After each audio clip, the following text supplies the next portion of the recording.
Hello everyone, welcome back to my channel the healthy life. मैं हूं आपकी favourite dietitian शुभा पांडे और आज के इस वीडियो में हम बात करेंगे आपकी मेंटल हेल्थ के बारे में। मेंटल हेल्थ और आपकी डाइट और लाइफस्टाइल का आखिर में क्या कनेक्शन होता है। आज की रिसर्च के द्वारा ये पाया गया है कि इसे हम गट ब्रेन कनेक्शन भी कहते हैं। तो इस वीडियो में हम उसी के बारे में बात करेंगे। So let's get started. सबसे पहले तो हम ये जानते हैं कि गट और आपका ब्रेन एक दूसरे से कनेक्टेड कैसे है। अब गट क्या होता है? गट बेसिकली आपका डाइजेस्टिव सिस्टम है, आपका पेट से लेके आपके इंटेस्टाइन्स, और मेजरली हम अपने इंटेस्टाइन को गट कहते हैं। तो आपने कभी वो बात सुनी है, वो कहावत या उस तरह की एक लाइन आपने सुनी है कि I had the gut feeling, मुझे पता था, मुझे गट फीलिंग पहले से थी। मतलब हम अपनी गट फीलिंग कहते हैं, ना कि उसे ब्रेन फीलिंग कहते हैं। क्या आपकी गट, आपकी आंतें, आपकी इंटेस्टाइन में सोचने की क्षमता है? नहीं है ना। तो फिर भी हम ऐसा क्यों कहते हैं कि मुझे गट फीलिंग थी? या कभी भी आप किसी प्यार मोहब्बत भरी चीज में पड़ते हैं तो आपके पेट में बटरफ्लाईज उड़ने लगती है। ये बटरफ्लाईज क्यों उड़ने लगती है, क्या आपने कभी सोचा है? इसका मतलब यही है कि आपका गट कहीं ना कहीं आपके ब्रेन से जुड़ा हुआ है। गट को यानी डाइजेस्टिव सिस्टम जो हमारा है उसे हम एंटेरिक सिस्टम भी बोलते हैं, और ब्रेन को, जो ब्रेन और स्पाइनल कॉर्ड का सिस्टम है, उसे हम सेंट्रल नर्वस सिस्टम कहते हैं हमारी बॉडी के अंदर। ये दोनों कहीं ना कहीं जुड़े हुए हैं, बायोकेमिकली भी और फिजिकली भी। अब बायोकेमिकली और फिजिकली क्या होता है? फिजिकली जुड़ना यानी फिजिकली जुड़ना, आप किसी चीज से अटैच है, किसी भी चीज के थ्रू आप किसी चीज से अटैच है। जैसे मेरा ये हाथ मेरे इस हाथ से फिजिकली अटैच हो गया है। दूसरा होता है बायोकेमिकली जुड़ना, यानी इन दोनों के बीच में एक केमिकल का फ्लो हो जाना, और जिसके कारण इन दोनों के अंदर सेंसेशंस हो जाना। तो इस तरह से बायोकेमिकली भी और फिजिकली भी आपका गट और आपका ब्रेन एक दूसरे से जुड़ा हुआ है। अब हम ये जानते हैं कि फिजिकली ये दोनों कैसे जुड़े हुए हैं। सबसे पहले ये जानिए कि आपका जो ब्रेन है उसमें कम से कम 100 बिलियन ऑफ न्यूरॉन्स है। अब आप बोलेंगे कि न्यूरॉन्स क्या होता है? न्यूरॉन्स बेसिकली केमिकल मैसेंजर होते हैं हमारी बॉडी के अंदर, जो हमें हर तरह की सेंसेशन देते हैं। जैसे अचानक से अगर कभी आप किसी गर्म पतीले को हाथ लगा दे तो आप तुरंत से इस तरह से रिएक्ट करते हैं, क्योंकि आपको पता है वो गर्म है। मतलब आपके ब्रेन को सोचने का टाइम भी नहीं मिलता है, क्योंकि आपके न्यूरॉन्स को सेंसेशन चली जाती है और वो फटाक से मैसेज पास ऑन करते हैं। ये तो इंस्टेंट रिएक्शन हो गया। मगर आपकी बॉडी का कोई भी रिएक्शन होता है, अभी जैसे मैं इस वीडियो में हाथ हिला रही हूँ तो मेरे ब्रेन को न्यूरॉन्स के मैसेज जा रहे हैं कि न्यूरॉन्स के थ्रू मेरे हाथ को ब्रेन से मैसेज जा रहा है कि अब तुम्हें इस तरह से मूवमेंट्स करनी है। तो ये हमारी पूरी बॉडी में होते हैं। ये कम से कम 100 बिलियन आपके ब्रेन्स में होते हैं, और कम से कम 500 मिलियन जो है वो आपकी गट में होते हैं। तो इन्हीं न्यूरॉन्स के थ्रू आपका ब्रेन और आपका गट जो है वो अटैच्ड होता है। यही केमिकल मैसेंजर्स है जो ऊपर से नीचे तक मैसेज पहुंचाते हैं। और फिजिकली ये वेगस नर्व के थ्रू अटैच होता है। बहुत सारे नर्व्स होते हैं, बट वेगस नर्व एक बहुत ही बड़ा नर्व सिस्टम है जिसके थ्रू आपका ब्रेन और आपका गट अटैच्ड होता है। ये जो वेगस नर्व फिजिकली हमारे गट और ब्रेन को कनेक्ट करती है, ये दोनों डायरेक्शन में सिग्नल्स पहुंचाती है, आपके गट से आपकी ब्रेन तक और आपके ब्रेन से आपके गट तक। तो अब क्या होता है, इसके चलते एक रिसर्च भी हुई है जानवरों के ऊपर भी और ह्यूमंस के ऊपर भी। तो जानवरों के ऊपर एक ये रिसर्च की गई कि जब कोई भी जानवर स्ट्रेस में होता है तो उस पर्टिकुलर जानवर को स्ट्रेस में डाला गया, और ये चेक किया गया कि उस जानवर में गैस्ट्रोइंटेस्टाइनल प्रॉब्लम्स भी बढ़ गई। जैसे कि आप खुद में भी ये चीज एक्सपीरियंस करते होंगे। कभी भी आप बहुत ज्यादा स्ट्रेस में होते हैं, आपको एंजाइटी हो रही होती है सीवियर, तो सबसे पहले आपके पेट में कुछ गड़बड़ होना शुरू हो जाती है, आपका मूड खराब हो जाता है, और पेट में अप एंड डाउन एसिडिटी हो सकती है, या फिर गैस बहुत बन सकती है, पेट में दर्द शुरू हो जाएगा। तो आपका जो मूड है, आपका जो ब्रेन है, वो आपके गट को मैनेज करता है, और गट जो है आपके ब्रेन को मैनेज करता है। किसी दिन इसका उल्टा भी करके देखिए। जब आप कुछ खराब खा लेते हैं, कुछ बाहर का खा लिया, या कोई भी चीज आपके पेट को सूट नहीं करती है, तो उसके बाद जब आपका पेट खराब होता है तो उस दिन आपका मूड भी बहुत खराब होता है, बहुत डिप्रेस्ड फील करते हैं और डाउन फील करते हैं। तो इसी तरह का कनेक्शन आपकी गट और ब्रेन के अंदर है। आपका गट और आपकी ब्रेन बहुत सारे न्यूरोट्रांसमीटर्स से कनेक्टेड होते हैं, यानी एक न्यूरॉन से दूसरे न्यूरॉन तक जाने के लिए हमें एक न्यूरोट्रांसमीटर की जरूरत होती है। जैसे कि ये जो न्यूरोट्रांसमीटर होते हैं, ये बहुत सारा आपका मूड भी कंट्रोल करते हैं, आपके इमोशंस भी कंट्रोल करते हैं। जैसे कि सेरोटोनिन एक बहुत बड़ा न्यूरोट्रांसमीटर है, जो कि आप भी जानते होंगे कि हैप्पीनेस के लिए बहुत ही माना जाता है। कि सेरोटोनिन अगर आपकी बॉडी में ज्यादा होता है तो आप हैप्पी हैप्पी फील करते हैं और आप डिप्रेस नहीं फील करते हैं। वहीं अगर सेरोटोनिन आपकी बॉडी में कम हो गया तो उस दिन आपका मूड बहुत डल रहेगा और आप डिप्रेस फील करेंगे। तो ये सेरोटोनिन जो होता है ये हमारे गट में मैक्सिमम अमाउंट इसका हमारे गट में बनता है और हमारे माइक्रोब्स इसमें हेल्प करते हैं बनाने में, क्योंकि आपके गट में नेचुरली प्रेजेंट कुछ माइक्रो ऑर्गेनिज्म होते हैं जैसे ई कोलाई हो गया या बहुत सारे वायरसेस भी होते हैं जो नेचुरल हैबिटेट होता है हमारा गट उनके लिए, और वो बहुत जरूरी होते हैं हमारे गट के लिए। तो ये हमारे गट में यानी हमारी आंतों में, पेट में ये बनाते हैं सेरोटोनिन। तो सेरोटोनिन जो हैप्पी हार्मोन न्यूरोट्रांसमीटर है वो वहां से जाके आपके ब्रेन को ये सिग्नल मिलता है कि अगर ये इसका प्रोडक्शन अच्छा है, अच्छी क्वांटिटी में है तो आप हैप्पी फील करेंगे। आपके ब्रेन को सिग्नल मिलता है कि हाँ हम हैप्पी हैं। अगर इसका प्रोडक्शन कम क्वांटिटी में है तो आप सैड फील करेंगे। ये हमारे गट के माइक्रोब्स हमें बाइल जूस बनाने में भी हेल्प करते हैं। आपके लिवर में जो बाइल जूस बनता है जो आपके गॉल ब्लैडर के थ्रू आपके पेट में आके डाइजेशन में हेल्प करता है, उस बाइल जूस को बनाने में भी माइक्रोब्स का बहुत बड़ा योगदान है। अब ये माइक्रो ऑर्गेनिजम्स ये भी देखा गया है कि जब भी आप कभी स्ट्रेस में होते हो या एंजाइटी में होते हो तो ये बाइल जूस बनाने की जो इनकी क्षमता होती है वो कम हो जाती है, तो आपका बाइल जूस भी कम प्रोड्यूस होता है, इसलिए आपका डाइजेशन भी अच्छे से नहीं होता है और इसकी वजह से आपको गट की प्रॉब्लम्स हो सकती हैं। साथ ही साथ ये और भी बहुत सारे केमिकल्स बनाता है जैसे गामा अमाइनो ब्यूटारिक एसिड, इसे हम गाबा भी कहते हैं। ये आपका फियर और एंजाइटी वाली जो फीलिंग है उसको बॉडी में कम करता है। तो ये इस तरह के बहुत सारे और केमिकल्स भी बनाने में हेल्प करता है। तो इन शॉर्ट क्या होता है कि ये केमिकल्स जो बनते हैं ये आपके ब्रेन के लिए भी इंपॉर्टेंट होते हैं। तो ये 2 डायरेक्शनल कम्युनिकेशन है और इस वजह से आपकी जो मेंटल हेल्थ है उस पर अफेक्ट पड़ता है। हिंदी में हम एक कहावत है, हम कहते हैं ना, जैसा अन्न वैसा मन, you are what you eat. तो आप जो खाएंगे वो आपकी मेंटल हेल्थ को भी उतना ही अफेक्ट करता है जितना आपके फिजिकल बॉडी को। तो हम ऐसा अगर सोचते हैं कि नहीं डाइट से सिर्फ हम फिजिकली ही फिट दिखते हैं या हम सुंदर दिखते हैं, जो भी आपके गोल्स है लाइफ में, आपको मसल बिल्ड करना है या जो भी है, but apart from the physical fitness diet आपको मेंटली भी बहुत अफेक्ट करता है। अगर आप गलत डाइट खाएंगे तो वो आपको मेंटली भी उतना ही अफेक्ट करेगा जितना वो फिजिकली कर रहा है। अब हम आते हैं सबसे इंपॉर्टेंट टॉपिक पे जो कि है इन्फ्लेमेशन। इन्फ्लेमेशन यानी सूजन हो जाना या आपकी बॉडी का रिएक्ट करना किसी भी चीज को। कोई भी बाहर का पार्टिकल जब आपकी बॉडी में जाता है जैसे डस्ट हो गया या कुछ भी, तो आपकी बॉडी उसको रिएक्ट करती है। तो आपके जो गट के माइक्रोब्स होते हैं उनका बहुत बड़ा रोल होता है आपकी इम्यून सिस्टम के ऊपर भी। अगर आपका इम्यून सिस्टम बहुत लंबे समय के लिए चल रहा है तो गट के माइक्रोब्स के अंदर भी कुछ चेंजेस आने लगते हैं।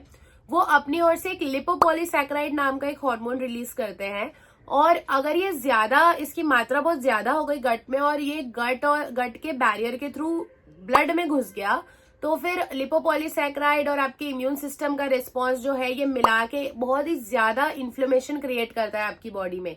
इसीलिए इन्फ्लेमेशन से फिर आप ब्लोटेड भी फील करते हो और आपको रैशेस भी हो सकते हैं, बहुत तरह की एलर्जीज हो सकती है। तो इन्फ्लेमेशन में भी आपके गट और ब्रेन का बहुत बड़ा योगदान है। और इस तरह के चीज से जब लिपोपॉलीसैकेराइड आपके ब्लड में ज्यादा हो जाता है और इन्फ्लेमेशन और आपका इम्यून रिस्पॉन्स ज्यादा हो जाता है, तो ये रिसर्च के द्वारा पाया गया है कि ये अल्जाइमर्स जैसी बीमारी और डिप्रेशन जैसी बीमारी को ट्रिगर करते हैं और उनका कारण बन सकते हैं। तो जैसा कि मैंने पहले कहा कि मेंटल हेल्थ और आपके गट के माइक्रोब्स और आपका गट और ब्रेन ये सब कुछ कनेक्टेड है एक दूसरे से। सो आपको इस बात का ख्याल रखना है कि आप क्या अंदर डाल रहे हैं और क्या खा रहे हैं। अब हम सबसे इम्पोर्टेंट एस्पेक्ट पर बात करेंगे जो कि है डाइट। अब आपको क्या डाइट या क्या न्यूट्रिशन लेना चाहिए जिससे आपकी गट हेल्थ अच्छी रहे, जिससे ऑटोमेटिकली आपकी ब्रेन हेल्थ अच्छी रहे और आपकी मेंटल हेल्थ अच्छी रहे। तो सबसे इम्पोर्टेंट है कि इसमें बहुत सारे फूड ग्रुप्स आते हैं। सबसे पहला फूड ग्रुप आता है जो वो है प्रोबायोटिक्स। प्रोबायोटिक्स यानी लाइव बैक्टीरिया, यानी जैसे कि इसके कुछ फूड एग्जांपल्स है, जैसे दही हो गया, चीज हो गया। दही में होता है लैक्टोबैसिलस, ये लाइव बैक्टीरिया होता है। चीज हो गया, इन सब में ना इस तरह के बैक्टीरिया होते हैं। दूध में भी लैक्टोबैसिलस होता है, चीज में भी होता है। अलग अलग वेरिएंट होते हैं इन बैक्टीरियाज के। तो ये जो लाइव बैक्टीरिया जब आप खाते हैं, ये प्रोबायोटिक्स जब आप लेते हैं, तो ये आपके गट में जो बैक्टीरिया होते हैं उनको हेल्प करते हैं और एक माइक्रोबायोम यहाँ पर फॉर्म हो जाता है आपके गट में। एक हेल्दी माइक्रोब्स का एक संगठन जैसा बन जाता है, जो इन शॉर्ट आपको फूड डाइजेस्ट करने में, खाना पचाने में और अच्छे हार्मोन्स रिलीज करने में हेल्प करते हैं। और इसीलिए प्रोबायोटिक्स रिसर्च के द्वारा पाया गया है कि जो लोग प्रोबायोटिक्स लेते हैं, जैसे नेचुरल फॉर्म में भी दही वगैरह इस तरह की चीजें ज्यादातर लेते हैं, तो उनका प्रोबायोटिक्स जो है वहां से प्रोबायोटिक्स की वजह से उनके जो ब्रेन में जो है डिप्रेशन वगैरह का जो रेशियो देखा गया है वो काफी कम देखा गया है, और बहुत सारी बीमारियों में भी, मेंटल बीमारियों में भी इसने हेल्प किया है। तो इसीलिए इन्हें प्रोबायोटिक्स को हम साइकोबायोटिक्स भी कहते हैं। और इसी के साथ साथ हम नेक्स्ट जो फूड ग्रुप है उसका नाम है प्रीबायोटिक्स। प्रोबायोटिक्स और प्रीबायोटिक्स में फर्क होता है कि प्रोबायोटिक्स लाइव बैक्टीरिया होता है, प्रीबायोटिक बेसिकली फाइबर होता है। जैसे कोई भी आपने सब्जी खाई हुई है, वो फाइबर आपकी गट में, जब आपके पेट में जब जाता है तो उसको फर्मेंट किया जाता है। ये जो माइक्रोब्स होते हैं, माइक्रो ऑर्गेनिजम्स आपके पेट में होते हैं, ये उस फाइबर को फर्मेंट करते हैं, और ये फर्मेंटेड फाइबर जो होता है ये प्रीबायोटिक होता है। ये भी बहुत अच्छे हार्मोन्स रिलीज करता है, आपकी गट के लिए बहुत अच्छा होता है। तो ये भी एक फूड ग्रुप हो गया। जैसे कोई भी फाइबर हो गया, वेजिटेबल्स हो गए, इस तरह की चीजें, फाइबर रिच फ्रूट्स हो गए, या फिर आप ड्राई फ्रूट्स खा रहे हैं, बहुत सारी फाइबर रिच चीजें जो भी आप खा रहे हैं वो अंदर जाके फर्मेंट हो जाती हैं और वो एक अच्छा प्रीबायोटिक बनती है। तो प्रोबायोटिक्स एंड प्रीबायोटिक्स, ये दो फूड ग्रुप बहुत ही अच्छे हैं आपके गट के लिए, जो आप इन शॉर्ट आपके ब्रेन को हेल्प करेंगे। नेक्स्ट फूड ग्रुप है omega 3 fatty acids. Omega 3 fatty acids research के द्वारा पाया गया है कि ये ब्रेन डिसऑर्डर्स को कम करने में हेल्प करता है, और इसका ये आपकी बॉडी में हेल्दी माइक्रोब्स को बनाने में हेल्प करता है। जैसे आपके पेट में ऑलरेडी माइक्रोब्स है, उनको और ज्यादा हेल्दी माइक्रोब्स को डेवलपमेंट के लिए ओमेगा 3 फैटी एसिड्स बहुत बहुत एसेंशियल है और बहुत ज्यादा जरूरी है। तो आप omega 3 fatty acid rich food खाइए, जो कि हो गया नॉन वेजिटेरियंस के लिए फिश वगैरह हो गई, फैटी फिश एंड ऑल, और जो हमारे वेजिटेरियंस है उनके लिए फ्लैक्स सीड्स हो गए और बहुत सारे ड्राई फ्रूट्स हो गए। तो ये सारी चीजों में ओमेगा 3 फैटी एसिड्स होता है, तो आप इन्हें अपनी डाइट में जरूर ऐड करिए। नेक्स्ट फूड ग्रुप है फर्मेंटेड फूड ग्रुप्स। तो जो भी खाना हम फर्मेंट करते हैं, जैसे इडली का बैटर हो गया, इडली डोसा, ये सब हम फर्मेंट करते हैं पहले, और कांजी वगैरह जैसी चीजें हो गई जिनको फर्मेंट किया जाता है, क्योंकि जिसमें माइक्रोब्स का बहुत बड़ा योगदान होता है। तो ये लाइव बैक्टीरिया होता है, जैसा मैंने पहले बोला। तो ये एक तरह से प्रीबायोटिक्स की तरह आपकी बॉडी में काम करेगा। तो फर्मेंटेड फूड्स को आप अपनी डाइट में ऐड कीजिए, जैसे दही भी हो गया, इडली डोसे का बैटर हो गया। तो ये सब जो है प्रीबायोटिक्स की तरह काम करेगा, हेल्दी हार्मोन्स रिलीज करेगा और आपकी ब्रेन और गट दोनों चीजों को हेल्दी रखेगा। और ये भी रिसर्च के द्वारा पाया गया है कि ये भी डिप्रेशन को दूर करता है, आपके मूड को स्टेबलाइज करता है और आपकी मेंटल हेल्थ के लिए बहुत ही ज्यादा अच्छा है। Last but not the least हम बात करेंगे फाइबर रिच फूड ग्रुप की। फाइबर रिच में बहुत सारी चीजें आती है, जैसे होल ग्रेन्स हो गए, नट्स हो गया, वेजिटेबल्स हो गई। जैसा कि मैंने बोला, ये सारी चीजें भी प्रीबायोटिक बन जाती है आपकी बॉडी में जाके। तो आपने होल ग्रेन्स फूड खाना है, जो भी दालें हैं, होल ग्रेन दालें होती है, होल ग्रेन जैसे गेहूं हो गया, बाजरा, जवार, इस तरह की चीजें, मिलेट्स को ऐड करना है अपनी डाइट में, ड्राई फ्रूट्स को ऐड करना है और अच्छी वेजिटेबल्स को ऐड करना है। तो ये सारी चीजें जो प्रीबायोटिक्स है, ये देखा गया है, जैसा मैंने पहले भी बताया, ये डिप्रेशन को दूर करता है, स्ट्रेस हार्मोन को आपकी बॉडी में कम करता है। तो इसे भी अपनी डाइट में आप तुरंत ही ऐड कर लीजिए। So moral of the story ये है, इस पूरे वीडियो का जो मतलब था मेरा समझाने का, कि आपका जो गट और ब्रेन है वो एक दूसरे से कनेक्टेड है, और आप जो भी खाते हैं वो आपके ब्रेन को भी उतना ही अफेक्ट करता है जितना आपके फिजिकल बॉडी को अफेक्ट करता है। तो आप ये अपने ऊपर एक्सपेरिमेंट करके भी देख सकते हैं, जब आप कुछ अच्छा न्यूट्रिशियस नहीं खाते हैं वर्सेस जब आप कुछ न्यूट्रिशियस और हेल्दी खाते हैं, तो आपकी बॉडी किस तरह से उस चीज को लेती है और रिएक्ट करती है। और आपका जो पेट में जो इन्फेक्शंस होते हैं, अगर किसी को गट इश्यूज ज्यादा हो रहे हैं तो उन्हें इन सारी चीजों को ट्राई करना चाहिए। और सबसे इम्पोर्टेंट चीज एक और है कि आप अपनी लाइफ में स्ट्रेस और एंजाइटी को कम कीजिए। अगर आपको ब्रेन, जिस तरह से मैंने गट टू ब्रेन का बताया, उस तरह से ब्रेन टू गट भी कनेक्टेड है। अगर आपको स्ट्रेस और एंजाइटी बहुत ज्यादा, आप अपने ऊपर बहुत ज्यादा बर्डन ले रहे हैं, स्ट्रेस ले रहे हैं, एंजाइटी बहुत ज्यादा है, तो उसकी वजह से अगर आपने अच्छा भी खाया है तो वो भी डाइजेस्ट होने में आपको प्रॉब्लम करेगा। तो इट्स वेरी इंपॉर्टेंट कि आप स्ट्रेस कम लें, डल कम फील करें, तो इसके लिए आपको क्या करना है, you have to do a little bit of meditation. आपको थोड़ा सा मेडिटेट करना है और कुछ ब्रीदिंग एक्सरसाइजेज जैसे प्राणायाम कर सकते हैं आप। अगर योगा में इंटरेस्टेड है तो थोड़ा बहुत योगा कर लीजिए, वर्कआउट कीजिए, वॉक पे निकलिए, थोड़ा सा दोस्तों से मिलिए, फैमिली वालों के साथ टाइम स्पेंड कीजिए, अपनी फेवरेट मूवी देखिए।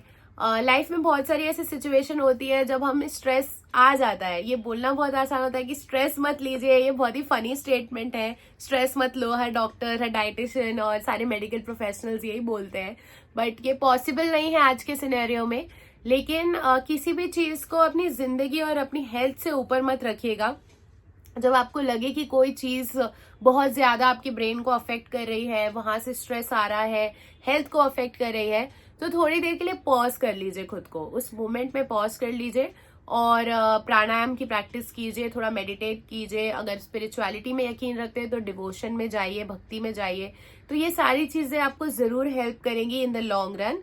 आपका ब्रेन और गट दोनों हेल्दी रहेगा। इस वीडियो को जरूर फॉलो कीजिए। अगर आपको मेरा वीडियो अच्छा लगा हो तो please like, share and subscribe my channel. और नेक्स्ट वीडियो में क्या बनाना है, आपको किस टॉपिक पर वीडियो चाहिए, प्लीज नीचे कमेंट करके मुझे बताइएगा, मैं वेट करूंगी। और नेक्स्ट वीडियो किसी अच्छे टॉपिक पर लेकर आऊंगी। थैंक यू सो मच मुझे इतना सारा सपोर्ट करने के लिए। Like, share and subscribe my channel. Bye bye.